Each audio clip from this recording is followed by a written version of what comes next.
Bienvenue dans le podcast La musique, notre miroir. Je m'appelle Marc-Catherine Nicole et mon talent est de te transmettre une nouvelle vision de la musique pour mieux te comprendre et te propulser plus haut à l'aide de ce domaine aux multiples potentiels. Tout au long des épisodes, tu pourras percevoir ta nature ou ton histoire à l'aide de ton propre miroir musical.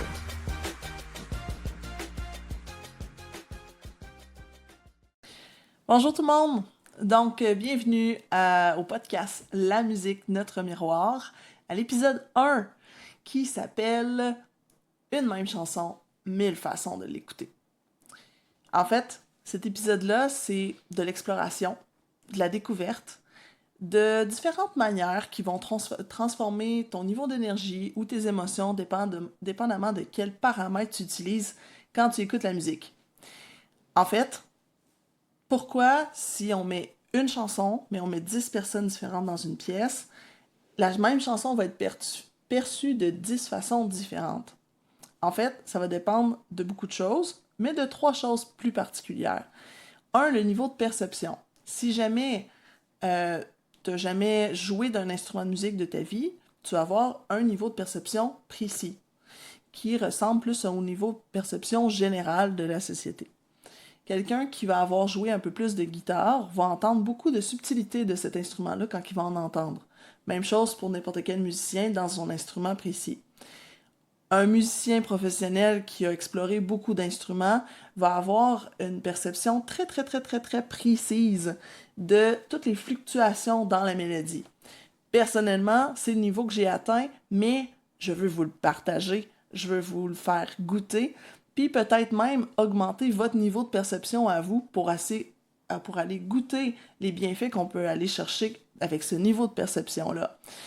Il y a un autre paramètre aussi, dans les 10 personnes de la pièce, ils ont 10 histoires différentes, ils ont 10 vies différentes avec toutes des différentes situations, différentes périodes de leur vie où est-ce qu'ils ont utilisé une musique bien précise et que ça a activé de la nostalgie, ça a activé des émotions, ça a activé des souvenirs. Donc, nécessairement, il y a ça aussi qui va rentrer en ligne de compte quand on met une chanson précise. Et finalement, le niveau d'immersion. Donc, si la musique est en fond ou en ambiance, on va percevoir beaucoup moins de paramètres que si on l'écoute avec un casque d'écoute ou dans une salle de cinéma avec plein d'haut-parleurs partout, où est-ce qu'on est vraiment immergé dans le son. Donc, ces 3 paramètres-là vont avoir beaucoup d'influence sur à quel point vous pouvez aller chercher des bénéfices, des transformations et tout ce que la musique peut aller vous donner. Mais là, on va aller un peu de l'autre côté d'inconscient. C'est-à-dire, il y a comme 3 facettes d'écoute à une musique.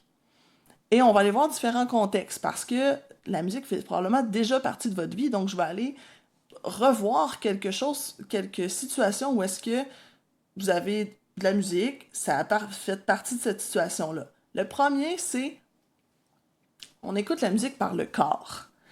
Eh oui, normalement, notre corps, on lui dit, de manière consciente ou inconsciente, de faire telle action. Si je suis en train de travailler, de manière inconsciente, je vais prendre un crayon, je vais me mettre à écrire, donc c'est des mouvements automatiques, mais quand même conscients. C'est conscient et inconscient, les deux. Mais avec la musique, des fois, il y a des choses complètement inconscientes qui se démarrent par le corps, et quelques exemples de ça, c'est si, mettons, il y a de la musique dans un gym, OK? Pour s'entraîner physiquement, la musique va être à une certaine vitesse, avec certains instruments bien précis, pour aller stimuler des choses dans le corps. Stimuler, qu'est-ce qu'on a besoin quand on s'entraîne? On a besoin d'énergie, on a besoin de motivation, on a besoin même de continuer même si on a mal. Donc, on va aller chercher une musique qui va aller chercher ce côté-là, distorsion et dépassement de soi. Donc, il y en a qui vont aller chercher du gros métal, du rap, de la musique relativement forte d'habitude, assez rythmée pour garder la cadence, malgré qu'on est fatigué. La musique va nous permettre d'aller au-delà de nos capacités physiques parce qu'on va être justement propulsé par tout ça.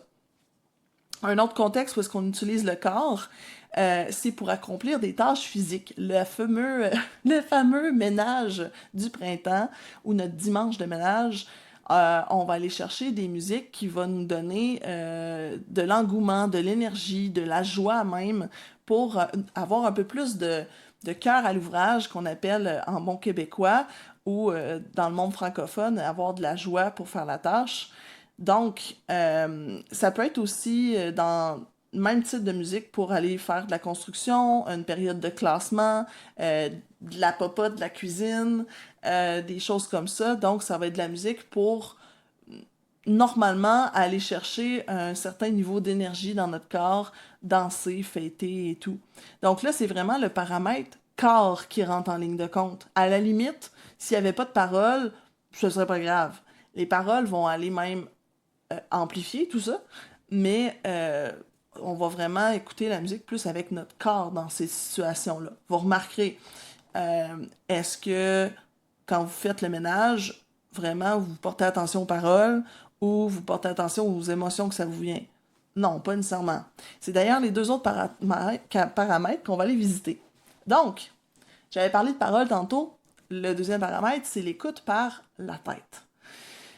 Là-dedans, c'est vraiment, quand je parlais des 10 personnes tantôt qui avaient vécu 10 vies différentes, ben là, c'est vraiment le paramètre de la tête qui va aller faire la distinction. C'est-à-dire que si, mettons, au secondaire, on a mis une certaine musique pendant mon premier slow avec le garçon que ça fait longtemps que je regardais, que je voulais bien fréquenter et tout. Puis là, il y a une musique précise pendant ce moment-là qui a été déclenchée. Mon cerveau va avoir, bien sûr, assimilé ce moment-là à cette musique-là. Donc, il y a tout le côté film, nostalgie sur certaines musiques qui va venir déclencher ça. Ensuite, il va y avoir aussi tous les stéréotypes. Donc, si, mettons, je mets de la musique un peu plus style salsa, avec trompette, avec bongo, conga, qui est des percussions de l'Amérique latine, Amérique centrale, Cuba, Mexique, nécessairement, mon cerveau va fonctionner en stéréotypes. Donc, genre des images de plages, de fêtes cubaines, de fêtes d'Amérique latine, carrément. Donc, là, il y a le côté pensée stéréotype qui va être déclenché. Il va y avoir aussi toutes les pensées inimaginables de, mettons, une musique douce, peu importe, quand on parle de douce, on parle de volume bas, on parle de tempo lent, on parle de moins d'instruments. Donc là, c'est vraiment toute une musique où est-ce qu'on va s'imaginer dans des endroits calmes.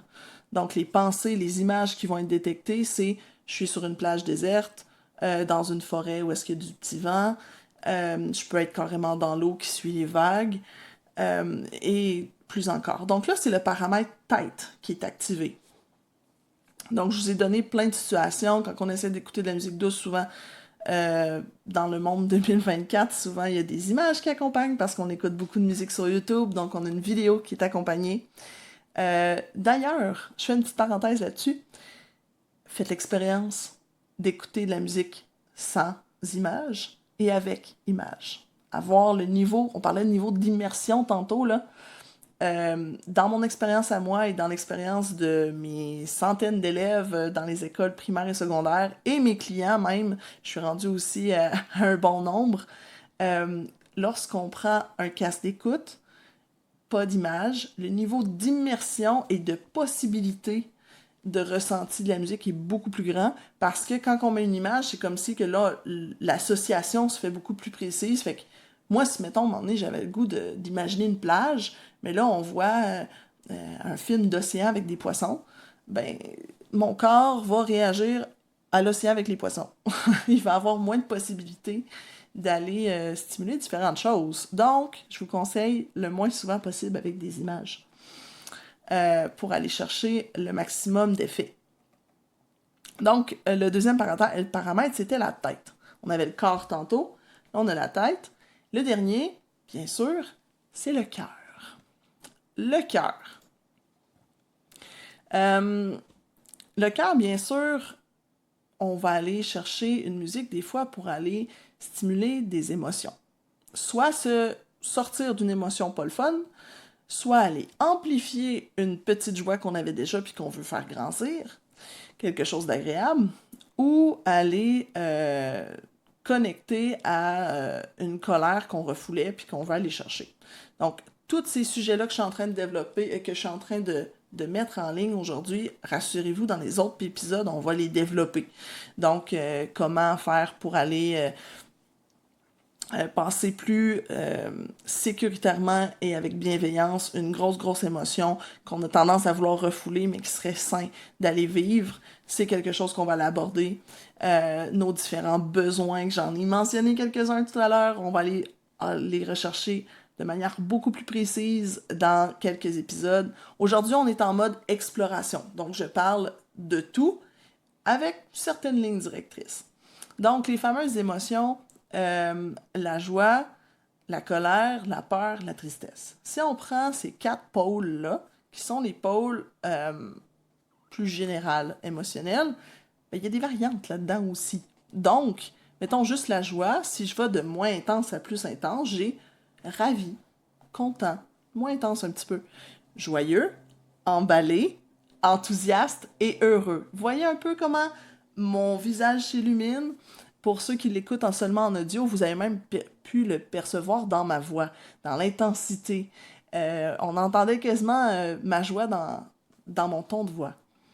La colère, c'est la même chose. Donc, on a agacé, impatient, frustré, mécontent, exaspéré, furieux. Voyez là aussi, mon ton de voix a changé, dépendamment de l'émotion qui a été véhiculée. La peur, ben, au début, on est méfiant, préoccupé, inquiet, anxieux, effrayé, paniqué. On a différents niveaux, même la tristesse a ses niveaux aussi. Au début, on peut être déçu, bouleversé, blessé, nostalgique, triste, déprimé, désespéré, puis même mélancolique. Donc, chaque émotion va avoir ses nuances. Donc, il va y avoir une merveilleuse musique pour coller à chacune de ces nuances-là. Quand je parlais de niveau de perception au début du podcast, c'est ça que je parle. C'est-à-dire que plus que votre niveau de perception de vos émotions et le niveau de perception de ce que la musique peut venir apporter va être précis, plus on va pouvoir faire les bonnes amalgames pour les bonnes émotions. Quand on parle d'amalgame aussi, je rebondis sur ce que j'ai déjà dit avec le corps. C'est pas juste des fois vouloir bouger. On peut vouloir aussi se balancer, chanter, claquer des doigts, courir, taper du pied, se relaxer, gesticuler, gambader, tourner. Toutes des choses que le corps va faire de manière complètement naturelle, sans même qu'on le veuille, avec l'écoute d'une musique très précise. Puis les pensées, ben, j'en ai nommé quelques-unes tantôt. On peut penser, oui, à des situations, des histoires, mais aussi à des animaux, des fêtes, des objets, des pays, des villes, des événements, même des contes qu'on n'a jamais entendus, mais que ça fonctionne beaucoup avec cette musique-là. Bref, les possibilités sont très, très larges. Et là, j'arrive au point où est-ce que je vous dis à quoi ça sert tout ça. C'est que, normalement, pour les gens, je vais dire non habitués ou non initiés, ils vont avoir un niveau de perception d'à peu près 1 ou 2 paramètres de ces 3-là que je vous ai présentés. Parfois, on va en avoir 2. Je prends un exemple. Si on prend la toune, la chanson We Will Rock You de Queen. We will rock you. OK. Normalement, ça vient avec des percussions aussi. Toum, toum, pa, toum, toum, pa. Donc, le premier niveau de perception de cette chanson-là, pour l'avoir expérimenté avec beaucoup de monde, c'est le corps. Le corps va automatiquement se mettre à faire le rythme. Peu importe avec quel objet, avec votre corps ou avec autre chose. Parce que c'est une musique qui va générer de l'énergie, de l'engouement. Si on rajoute un deuxième paramètre, on rajoute le paramètre de la pensée. We will rock you. En anglais, le we, c'est nous. Donc, tout le monde qui écoute cette musique-là. Donc, ça crée un sentiment d'appartenance, de ralliement, de fraternité, si on met les pensées sur cette pièce-là. Le rock, c'est aussi un style qui est très identitaire. Donc, les paroles vont aller chercher, encore une fois, tout le monde est dans le même bateau, puis on va dans la même direction. Mais là, si on pousse encore plus loin, puis qu'on va chercher le troisième paramètre, bien, dépendamment des personnes qui vont l'écouter, il y a des émotions différentes qui vont être déclenchées. Par exemple, moi, si j'entends cette musique-là, ça me déclenche automatiquement de l'enthousiasme, qui est dans la catégorie de la joie. Quelqu'un qui aurait peut-être chanté cette chanson-là au secondaire ou durant ses études va peut-être avoir aussi être emballé. Quelqu'un qui a vécu cette chanson-là avec un ami qui est maintenant décédé ou qui est plus ami avec lui va peut-être avoir de la tristesse, même si la musique de base, les grandes lignes, c'était de la joie. Pour lui, c'est peut-être de la tristesse ou de la nostalgie, ou pour elle. Ça peut être aussi, pour différentes raisons, les autres émotions peuvent être déclenchées s'il y a des situations particulières avec lesquelles on a écouté cette musique-là. Donc, vous voyez qu'il y a énormément de choses qui se passent sans qu'on s'en rende compte quand on écoute la musique. Mais encore une fois, ça dépend toujours du niveau d'immersion. Si on l'écoute juste en arrière, en fond, sans trop porter attention, ben là, c'est un critère qui se développe. Et plus on se met dans l'immersion, plus les 3 critères viennent de manière simultanée, puis viennent propulser un avec les autres. Et là, je vais faire mon analogie de bouffe. Vous allez voir, je vais faire beaucoup de parallèles avec la nourriture parce que j'ai compris que la musique, comme la nourriture, a toujours fait partie de la vie des humains et va toujours en faire partie comme la nourriture. C'est comme un peu un besoin essentiel.